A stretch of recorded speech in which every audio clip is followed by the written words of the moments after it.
Une pour les meilleurs. Nico Business Car number 1. Nouvelle Jérusalem. Nico Business les meilleurs. Oui les meilleurs. Oui les meilleurs. Nico Business l'exemple. Oui l'exemple. Oui l'exemple. Il est l'espoir de la jeune. Nouvelle Jérusalem. Nico Business Car. Nalobi boya awawa. Bozala décité. Mituka nyoso. Confort. Garantie assurée. Kilométrage normal. Bamituka yote na prix à bien. En plus, incomparable. Prix abordable. Nouvelle Jérusalem chez Nico Business Car. Tukuna importe miotoka ya kuachana. Kisha ekuna fanya vente na location ya ma miotoka ya kuachana. Achat sur internet ni tayari. Nico Business Car ekuna uzisha miotoka ya kila namuna. Nico Business Car chez Jean-Jacques Chilumba. Tuko ku numéro 102 Manyema Coin Kimbangu. Nico Business Car ukitafuta ko Twitter igasimu ku 099 701 81 134. Wala 085 34 27 171. Nico Business Car, King of Pickup. Nico Business Car, la rapidité. Nico Business Car, l'excellence. À Kiamungu. La Nouvelle Jérusalem, chez les Nico Business. Tonton, c'est une pas de la magie. Voyons, c'est qui a motoka?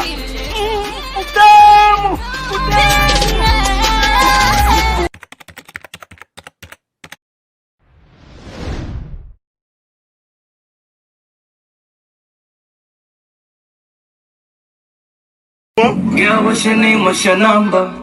Let me tell my boys that I want her. She's a eye catcher.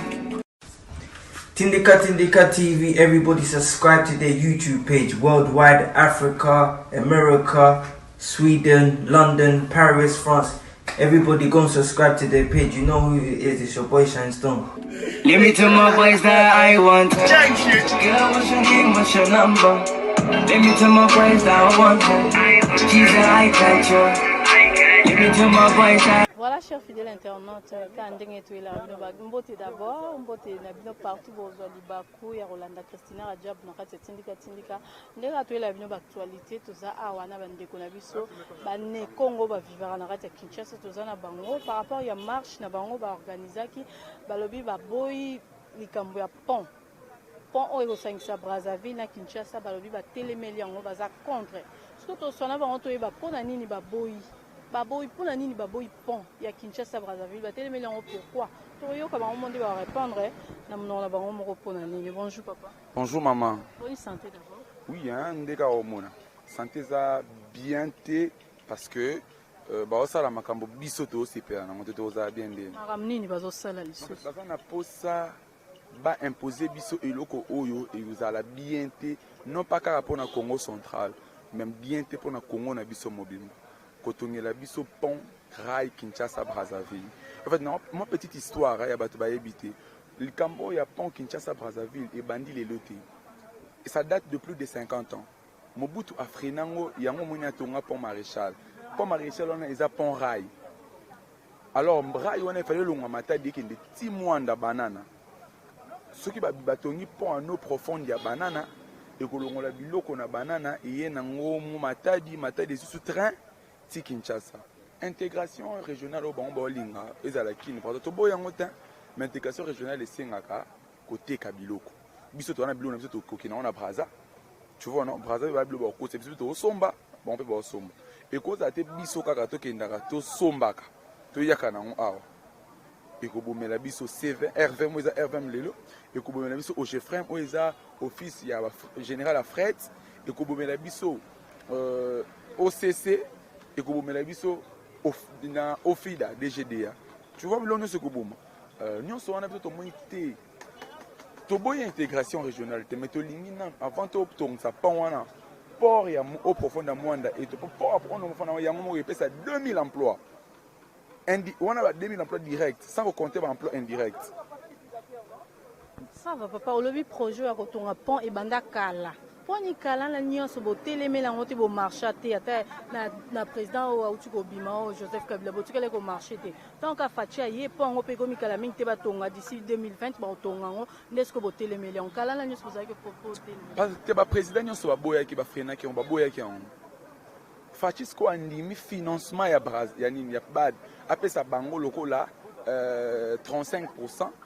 Mais ba bieza nani fachite mutazo tonga ngo mbongo ya ko financer pont na iko uta na mboka na biso te za banque africaine mutu iko financer ba so biso ya soloté pont wana bad apeska 40%. Kinshasa na Brazzaville ba pesi 35% et de 30% sali 70%. Le bad apesi 40%, 70% route à l'euro là, 60%, ceux qui apesi 40%, 60% route à qui ne Brazza. Vous comprenez? Yango biso tolobi, toi on a problème on a été. C'est vrai que financement y a port en eau profondeur, financement y a biso moko. Président Félix a mobilisé ba recette, ba tongela biso en port en eau profonde, il y a Brazza, en eau profonde il y a Mwanda. Omoni avant batonga pont na bango parce que mbongo wana 40% na bada wa pesa hein et 40% et même pas la moitié de construction ya pont. Et même pas 50%. Mais le président Facha s'est passé accord na pont et tonga parce qu'on débo manifester bo télémé ngonde président Facha ko annuler aussi à retirer les sous-signatures na. Évidemment, bien le bagini le peuple d'abord. À sa président dans la démocratie, démocratie pouvoir du peuple pour le peuple et par le peuple. À ce diriger biso ba peuple pont et to ngapona intérêt na biso ba peuple. Biso ko ba peuple ngo to boyi na biso. Puisque to boyi et to ngamaté. Et to ngapona intérêt na biso. Voilà, cher internaute, bonjour papa. Bonjour. Bonjour. Bonne santé. Santé Zaman. Papa yo lobi nini par rapport ya pont qui bolobi batonga pont te batonga ngote pourquoi yo lobi. Oui, pont sengele tonga maté parce que pont se tongami d'abord ekokitisa économie ya mboka. Parce que lelo bato basomona biso ba jeune ne Congo te ko sala marche. N'est-ce pas kaka pona intérêt ya ba Congo, mais ça pona intérêt ya mboka mobile. Parce que lelo soki pona etongami bande kona biso ebele oyo basala kana port ya matadi soit ya bomba ba kozala suna misala te. Alors to ya chômage ko mata na mboka. Osomona. Alors yango toye na memo na biso toye ko toye to so protester que non wana etonga maté. Voilà, cher internaute, nous mon monde balobi que pont etonga maté, pont plutôt pont etonga maté, ba pesi ba raison na bango. Bonjour papa. Bonjour maman. Bonne santé. Ça va. Tout le monde awa ba ne Congo ba telemeli marambango a pont ya Kinshasa Brazzaville le Rolobani. Effectivement maman Maxime, 46 chefs de l'État dernièrement les rawuti ko déposer première pierre na ye na nzela ya Mwanda. Alobaki na monoko na ye ke to ko banana no ko tonga pont ya banana. Na monoko na ye na Mwanda na Congo central. Autaki voyage na Mobembo, kozonga na ye akiti na Mwanda. Auto ko poser plein pierre pour la construction ya Mwanda, boma Mwanda. Abike non, pour na makambo etali pont en eau profonde to banda ya banana. Subitement notre grande surprise, tout le monde na ba tout le monde na média que bazo bandela biso po ya Kinshasa Brazzaville. Mais pour Kinshasa Brazzaville les asikoté balobaki 2020 ndé ba kotonga ngo. Mais président de la République mo alobaki ba bandana banana bo sanité quand même. Oui madame. To boité. Mais pour nini ko bandate na port banana. Après tout la pont ya Kinshasa Brazzaville. Sikoyo soki mokonzi alobi ke no tozo bandana pont ya Brazzaville Kinshasa en 2020. Bongo banana. Mais il faut d'abord commencer par banana. On commence par banana. Bongo tokota la pont ya Kinshasa Brazzaville. C'est pas un problème. La raison pour laquelle comme on dit biso to tamboli, to bandi ko tika mémoire na biso na parler du peuple na Sénat, l'été ko suksa aw. Que mokonzi atala ka ya biso jeunesse Congo central. Parce que une fois ceux qui batongi pont au Brazzaville Kinshasa, finalement la jeunesse Congo central. Et tout le monde neti bino ba ne Congo bozo banga soki Kinshasa Brazzaville pont ane koti ko boma e boma port na biso ya nini ya matadi et ko boma ngo peut-être bozo banga pona bomba papa na bino ba kokoma ba chômeur musala esala mais sukuna te. Maman biso le Congo central ils ont vivre na ba port na biso ya boma na matadi ba Mwanda. Effectivement ce qui est lelo yo basali pont ya Kinshasa. Effectivement moto nso ko préférer que biloko ne ko ta partir par Brazzaville parce que biso na niveau Congo central et comme difficulté comme passe. Effectivement ils ont ko banga te mais to lingi yango te parce que nous vivons mbongo uta na Congo central. Moi je suis étudiant. Mbongo na ngai uta na Congo central. Papa na ngai za na 7 ba de ko no se passa na ba onatra. Tozo vivre na ba douane. Mais ce qui lelo yo et qui est comique non pour ya Kinshasa na Brazzaville Congo central Voilà, tout ça avec beaucoup de respect qu'on a avec lui, abandonné pour la banane. Sauf qu'à banane, banana, je crois que les choses pouvaient bien s'arranger. Ok, cher internaute, boy qui pose ça, il y a le biba banana pour la banane. Par exemple, boy, il y a Brazzaville, mais balobi, ba banana on a port, il y a banana, comme ça, ba ton appel pont oyo, il y a Kinshasa Brazzaville, papa Rolobani na Obaksani, Mbote, faut Kombo nani? Kombo nanga e jeune Ndembe, naza. Lobini ni pona likamba, port, so di pont bazotonga ya Kinshasa Brazzaville, yo lobini ni bino ba bane Congo, to ki bolobi, botelemeli yango bobi ba bandana na banana d'abord. Oui, d'abord na lobi, yo yebisinga naza mutu ane Congo, mais il faut yeba ke naza congolais. Awa nazo protester non simplement naza mutu ya ne Congo, mais naza congolais. Ndenge biso to moneli. Soki pont ya route rail ya oye kozala na entre Congo Brazza na Kinshasa etongami. Donc automatiquement port ya Boma na oya Matadi ekokufa. Alors soki ekufi toyebi ke port wana ya Boma na ya Matadi ekotisaka mbongo ebele na l'état congolais. Et à part ça, port wana et engageaka ba papa na biso bandeko na biso. Alors soki totiki ke batonga pont wana biloko na biso eko uta poto eko bando kitela na Pointe Noire. On moni ke économie nationale eko kita. Moni yangonde eloka mutu ya revendication na biso. Merci papa, merci cher internaute. Papa Yorolobani ni mot de la fin de l'internaute au bazolando partout. En fait, eloko est très déplorable est que mboka na biso apparemment tozo comprendre était pour nani nzamba pesa biso ekolo. Parce que c'est anormal ya kondima ete mboka na biso e banda ko dépendre na Congo Brazzaville na nzela ya port na bango ya Point Noir. Nazomona batu mingi ben ba grand professeur d'université koleka na ba chaîne ya télévision pour soutenir projet ya pont route rail ya Brazzaville. Ezali mabeti. Mais ko faciliter pe commerce, ko faciliter pe mambo ebele, eza mabeti un peu. Justement, to ya rope na utiko loba awa ke ezali mabeti. Mais ekozala malamu tozala na biso na Brazzaville tozala na standard moko ya compétitivité. Na sens nini Brazzaville azana port à nos profondes na eza na Pointe Noire biso peto zala na oyo ya biso enfin bakamati pont wana batie. C'est à ce moment-là même marché commun na biso et kozala na compétitivité makasi entre biso na bango. Mais soki biso to bandi ko dépendre na bango. Madame, imagine par exemple le lelo batie port wana et que mboka a estimé qu'il fallait ravitailler armée na biso na ba munitions pe ba minduki. Et que dans le moment où on a biso na Congo Brazza tozana détraction ya relations diplomatiques. Tu penses vraiment que monsieur Sassou akolinga biloko wana ele kanambo kanepe kote la biso akondima yango te d'où toko dépendre kaka na brado ce qui journée wana président Brazzaville alobi que lelo biloko ekiti na port nanga ya Pointe Noire ekokatsa Congo te. Donc nous restons aussi comme ça. Parce que il faut souligner que port nabiso ya Boma na ya Matadi déjà depuis un certain moment et c'est comment déjà inactif parce que conséquence yango wana onatra baza déjà ceux qui na 25 mois ya un paiement tout simplement parce que port nabiso nezo salate d'où par conséquent 30 mois sala ezalité. Vous comprenez sikoyo soki ba port nabiso wana déjà na moment actuel les a déjà inactif sikoyo tango ba ko tia pont wana ça sera l'enterrement ya province. Or, sur le plan budgétaire, la province du Congo central a zali parmi les provinces où ils ont apporté plus de 3% du budget national.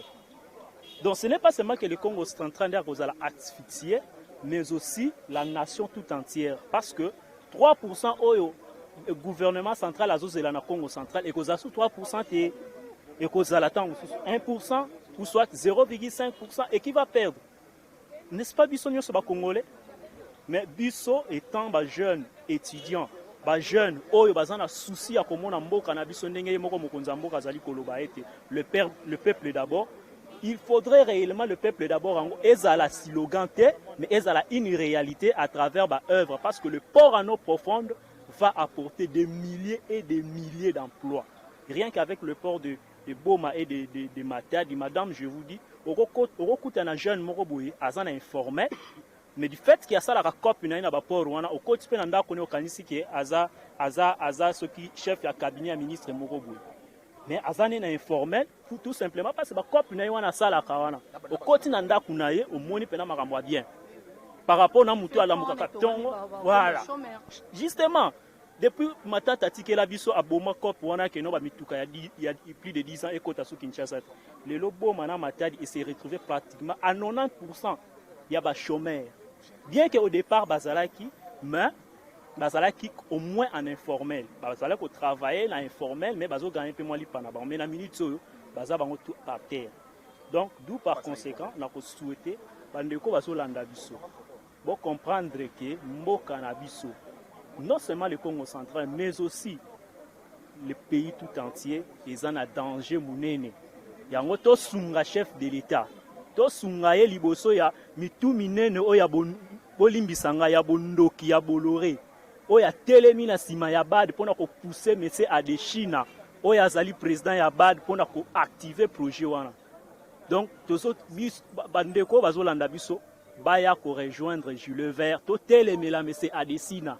Ceux qui ont besoin de kotonga port azonga kuna na Nigeria kende kotonga yango parce que Maroc na Espagne baza pembeni ils pouvaient aussi enclencher des nani projet wana akende kotonga ta pont entre nani Espagne na Maroc comme ça to bandozo kana biso avion te ozui na yo moko mutuka se retrouver na Maroc après OK na yo Espagne donc oyo nazalaki na ya kocha comme intervention na ngai yango wana merci beaucoup. Voilà cher fidèle internaute to comme n'importe na suka bino mongoyo kindenge balobi papa ko lobani na Kikongo bana Boma bana Mwanda bana Matadi Kasangulu Mbanza Ngungu Kisantu Mbanza benga Rolanda beto banda ka marche beto banda na Kipwanza beto ngatuka déposer mémo na niveau ya palais du peuple beto déposer na Sénat beto za sukisa ti na palais de la nation na niveau présidence na nicha bana ko yamba beto na niveau ya conseiller en charge de l'infrastructure ya Fomo sana ma metala ya pont ya bana kutunga entre Kinshasa na Brazzaville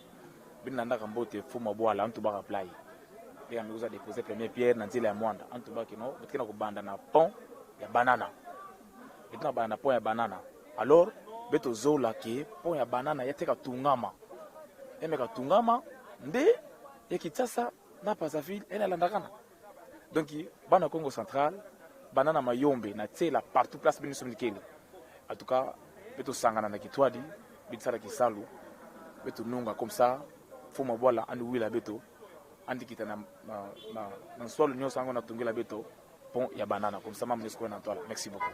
Voilà cher internaute nge kubandaka na pont ya banana kaka ndenga lobi longa na kangika yango wana nge kubandaka na pont ya banana bozala bien to kutani mbala sima mbote na junior mbwe na sima bilili mbote na boss na ngarife kisobe papikeli malela de London pe batutu balinganga na kata tindika bo s'abonner massivement ngala mino to kutani mbala sima bye merci. Oya banana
Banana d'abord.